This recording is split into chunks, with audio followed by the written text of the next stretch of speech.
commercial jet has crashed into one of the towers of the World Trade Center. The fire that continues to burn. And then it was just a big boom. You knew what it was. I can hear you. The rest of the world hears you.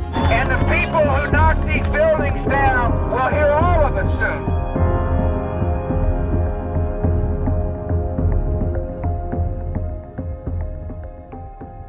Good evening. I'm Jonathan Elias in Washington, D.C. 20 years ago, on a crystal clear September morning, America came under attack. 4 commercial airliners turned into guided missiles by al-Qaeda terrorists, killing nearly 3,000 people and shaking our nation. Tonight, we go back to that day with people who lived through it, and we reflect on the legacy of a day that forever changed America. We begin with Josie Sturman in New York. It sounded like the devil coming down. It sounded like a million freight trains coming. I couldn't move. Pieces of concrete came in, hit and hit and hit and hit. It was just raining concrete. And as this light started coming in, I could kind of see everything was gray, and I found myself buried alive. As the weight of New York City's famed World Trade Center fell to the earth, it tore out our hearts and rained down on the chest of Port Authority police officer Will Jimeno. Little did we know we actually were between both towers, and they both fell on us. Just 9 months out of the academy, it was specialized training the 33-year-old Jimeno had just received that sent him straight into the Twin Towers on the morning of September 11th and landed him underneath them just moments later. When they finally pull you free and you get that first breath of fresh air, what did you think? I saw the moon, I saw the sky, I saw a lot of smoke, but I didn't see the buildings. So I said, where's everything? And that's when a firefighter said, it's all gone, kid. And that's the first time I cried that night because I felt like we failed. And I just knew we didn't get enough people home, and that hurt. It hurt deep. They made dog tags up for them to honor them. So those mean the most to me. Meaningful mementos line a wall of dedication in Jimeno's home, from his original badge and ID that somehow survived the disaster, to a piece of steel from the building whose fall rebuilt him into a new man. It started with repairing his left leg, and it continues with becoming a motivational speaker and author, sharing his physical and mental journey from darkness to light. Nobody thought anybody was coming out from under those buildings, and yet 2 of us came out. And as a survivor, I feel it's my obligation to tell people that, yes, you can overcome whatever challenges you have. You just have to dig down deep. It's an unbelievable story of survival. Jimeno, one of only 2 people pulled from under the Twin Towers, a place where more than 2,000 lives were lost. Among them, 343 New York City firefighters. How many of these people whose names are up here, how many of them did you know? I knew every one of them. 98 people, nearly a third of all the New York City firefighters killed on September 11th, came from the Special Operations Unit. Battalion Chief Joe Downey's father, Raymond, was their leader. He was the type that when you went to a fire, everybody kind of looked to him to what to do.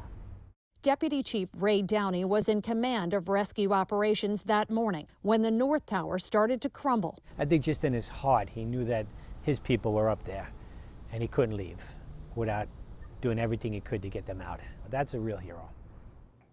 And when the dust cleared, new heroes emerged, carrying on the legacies started by Downey, improving and expanding the department's Special Ops unit.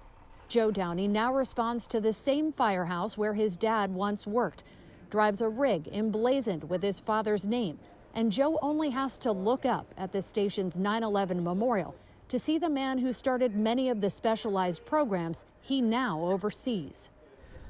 There's not many of us left that 20 years later, but the ones that are here are trying to pass down the traditions and the legacy of the ones we lost. Loss is a thing that continues to be calculated. When they first started this wall, there was only 6 rows across. William Dennis, a retired firefighter, has watched this wall at Responders Remembered Park grow exponentially, filling with the names of many people he knows. It's terrible. It honors those who have died since September 11th as a result of things like 9/11 related illnesses and suicides linked to the disaster. Many of them were part of the massive recovery effort at Ground Zero, digging through the toxic dust. They're the ones that got up, left their family, kissed their wives goodbye, and did what had to get done. Dennis was one of them. Retired just 5 days before 9/11, he dug his original helmet and gear from the 80s out of the basement and headed for Ground Zero. And whenever they brought a body of a fireman across, there would be a flag over the Stokes basket, his helmet would be on his chest, and an American flag. And everybody working would just stop. The top priority is knocking down the fire that continues to burn inside the Pentagon. That was one of the worst days for me as a firefighter. Firefighter John Brazier was sitting in a class at Reagan National Airport in D.C. on the morning of September 11th, when just yards away, a hijacked plane crashed into the Pentagon. It's tough to relive it. Actually, all of us, suffer from PTSD from that. Our job is to rescue people alive. But in the chaos of the fire and debris left behind, they found no survivors of the crash. I hope whoever did this is prepared, because we will be back. That is for sure. That fighting American spirit on full display with the final tragedy of September 11th. Okay, it's United 93 calling. The captain would like to remain seated. Warm aboard. When Flight 93 reversed course and turned back toward Washington, some passengers, already aware of the tragedies in New York, made heartbreaking calls to home. Please tell my children that I love them very much. I hope to be able to see your face again, baby. I love you. Bye. Those messages of love and courage tell the final moments of Flight 93, which crashed into a field near Shanksville, Pennsylvania. Well, I pretty much knew from just looking at the faces of the firemen that were already there that there weren't going to be any survivors. Retired Chief Terry Schaefer was one of the first to the scene. It's a hard situation to deal with. You go to try to help people, but there's no helping. Their role became supporting the investigators and families that came from all over the country, a responsibility that continues even 20 years later. You're not even an hour from here, and you'll find people that don't know what you're talking about if you're talking about Flight 93 and the National Memorial. Does that break your heart? Oh, it does.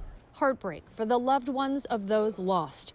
The 40 victims are represented on the side of their truck, an American flag for each one bearing the faded signatures of their families. Banners line the firehouse, and a simple memorial made of World Trade Center beams stands as a signal out front. Do you ever think there was a reason it was Shanksville? Different family members have said that they're really sad that this had to happen, but if it did, it happened in a really good place with really good people taking care of their loved ones. Maybe there was a reason why. Why? It's a question many continue to ask again and again as the nation looks back on that devastating September morning. In Shanksville, Pennsylvania, I'm Josie Sturman. During the past 2 decades of healing in this country, people in towns across America have been erecting monuments and memorials to the victims of the attacks. And we were struck by the story of one man who made it his personal mission to ensure that his community would always remember. Here's Eric Johnson. The ripple effect of grief and outrage was such that an entire nation away, just outside of Tacoma, Washington, in a community called Milton, a man named Jack Chandler knew he had to do something. We wanted people to be able to walk up here, put their hands on it, and feel it, and get that connection. That piece of gnarled, twisted steel, scarred and tattooed forever in a fiery furnace of hell, took the long road from Ground Zero. Jack applied for a piece of the World Trade Center in 2012, and then he waited for 3 years. June of 2015, I got a call that said that we have a piece that's larger than what you asked for. Would you be willing to take this one? But how would he get it across the country? Mike Earhart is a long-haul trucker. He went to school with Jack's wife, Laura. I said, well, I would like to get involved in this, and I have the truck that could go back and pick up the artifact. Mike went and got it, accepting money only for gas. But how would it be presented? Jack asked for help from local kids. Kathy Bauer teaches art in the Fife School District, a suburb of Tacoma. So yeah, it was pretty exciting to know that it really wasn't just, just for show to have kids part of it, but that their sketches were really, their ideas were really used. The kids came up with this, and it matched Jack's vision. Then the Jesse Company in Tacoma said, "We want to help." Jim Averill worked on the project proudly. We were able to figure out how to get a pipe to go through it without destroying it, and then, make it structurally sound so it could be stood up. And so one day a corner piece of steel from the 91st to the 94th floor of the World Trade Center 2 was resurrected. And there it will stand, born of one man's obsession and a community that wanted to help. How many phone calls do you think you made to get all this together? The donations, the work? Thousands. Thousands of phone calls. Yeah. There are lots of Jack Chandlers, lots of pieces of the 9/11 tragedy in places of honor around the country and across the world. 700 of them, with more on the way, because even though it hurts to remember, it doesn't seem right to forget. I look at this piece and I think about the people who looked out those window openings on the 91st and 94th floor. Those people will be remembered forever because we have this section of the building that will stand in honor of those who lost their lives that day. In Milton, Washington, Eric Johnson reporting. In the hours and days after 9/11, then President George W. Bush was put to the test like few American presidents throughout our history. James Rosen looks at the words the president used to try to comfort and galvanize a rattled nation. Now there's going to be a time where people say September 11th is a sad memory, but it's a memory. But those of us on the front lines of this war must never forget September 11th. At the time Al-Qaeda attacked the United States, George W. Bush was hardly seen as a great communicator. Governor Bush? Strategery. Yet in the days after 9/11, the president, who lacked a silver tongue, found the words to steel a nation. I can hear you, the rest of the world hears you, and the people who knocked these buildings down will hear all of us soon.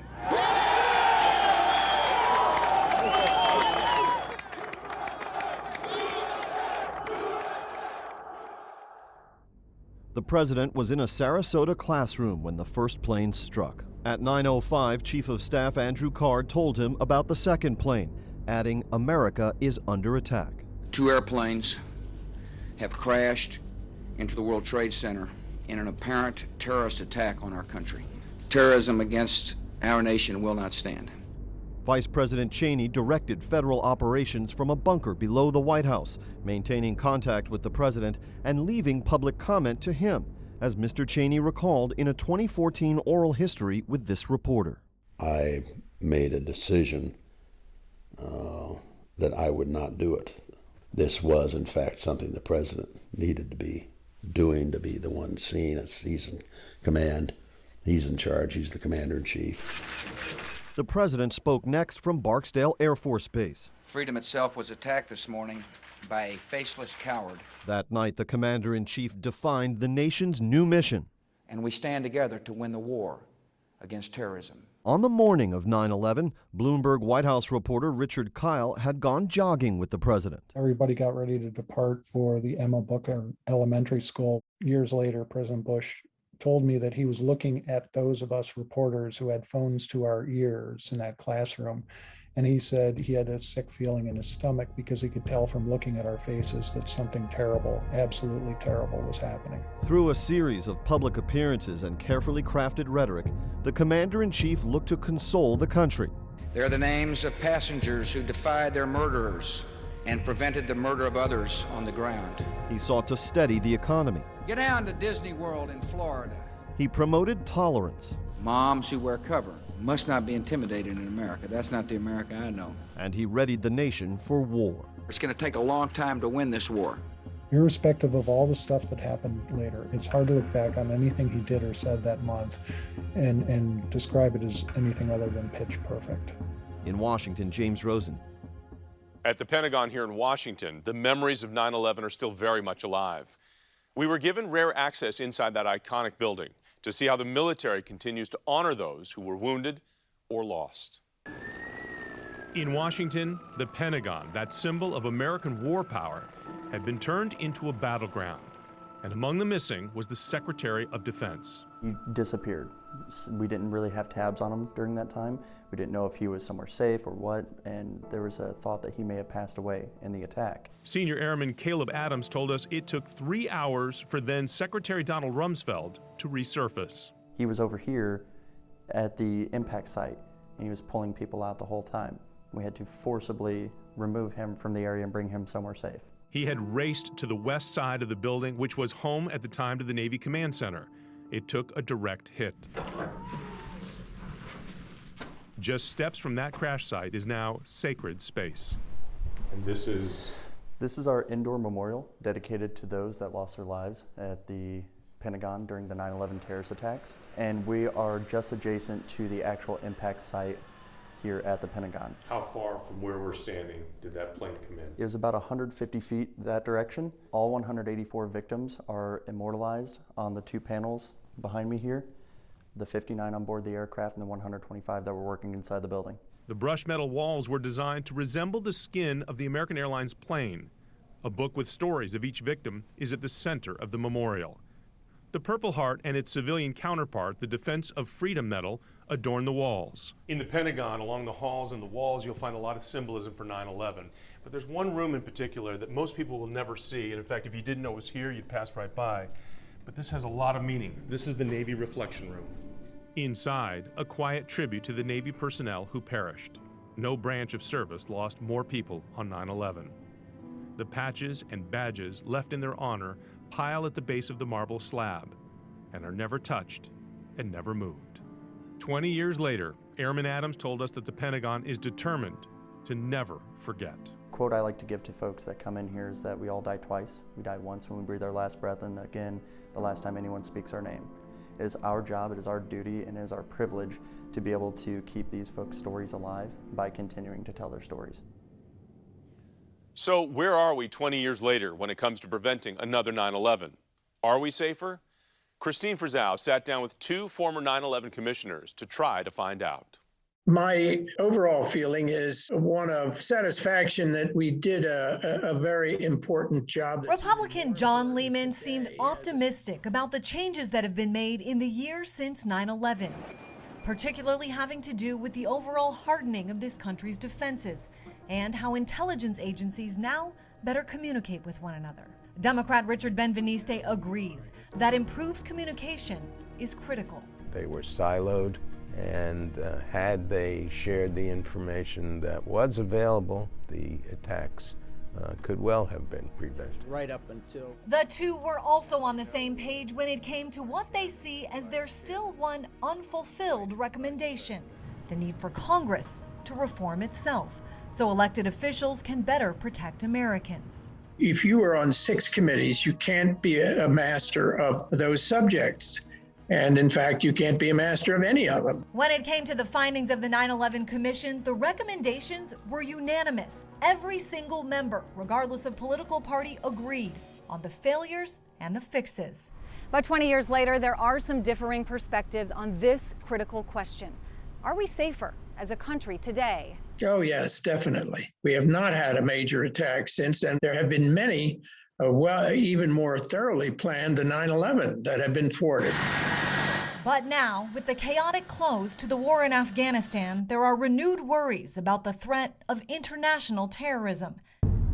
Here at home, Benveniste zeroed in on his concern: domestic terrorism, which he believes poses a major threat to the nation's security. Now we're confronted with another very serious threat, and it comes internally. There's no guarantee that our democracy will survive unless those who live in it protect it. In Washington, I'm Christine Frizzau. For the loved ones of the 2,977 who died on 9/11, the pain and healing continues. Just outside the Pentagon, there are 184 benches dedicated to each victim of the attack on that building. That's where Jay Korff met with 4 women whose lives were permanently altered that day. At the Pentagon Memorial in Arlington, the 184 names etched into steel benches symbolize each of the lives taken on that dark day in 2001. I miss his hugs. I miss so much about him. When Basmati Bishundat lost her son Romeo, Donna Tepe and Laura Lachek their husbands Carl and Dave, Kathy Dillard, her sister Patty, in a defining moment of inhumanity. 20 years comes up and you go, oh my gosh, it can't be 20 years. We met 4 9/11 family members, now friends. Marie is in her second year of graduate school. At this place of remembrance to better understand their healing journeys. 9/11 happened and I was in shock, but the day they brought Romeo to the funeral home on October 15th was the day I wished the earth had opened up and swallowed me. They say since moving on from such a seismic trauma is unattainable, they have found ways to move forward. When this memorial was first built, it was hard. It was really hard to look at the Pentagon. But then over time, and what I think about now, is I reflect upon the early days of meeting Dave, of dating Dave. Lori and Dave Lachek met while working at the Pentagon right out of college. Their love leading to marriage and children who lost their dad when they were 7 and 9 years old. Donna Tepe also lost the love of her life. We started going steady in high school. Donna and Carl Tepe never looked back, building a beautiful life together. Years after his death, Donna found the strength to fall in love again. I don't know, he and I just started chatting. Donna and Ben Salamone met at a 9/11 support group for widows and widowers. Ben lost his wife in the terrorist attack. Talk led to a date, then another.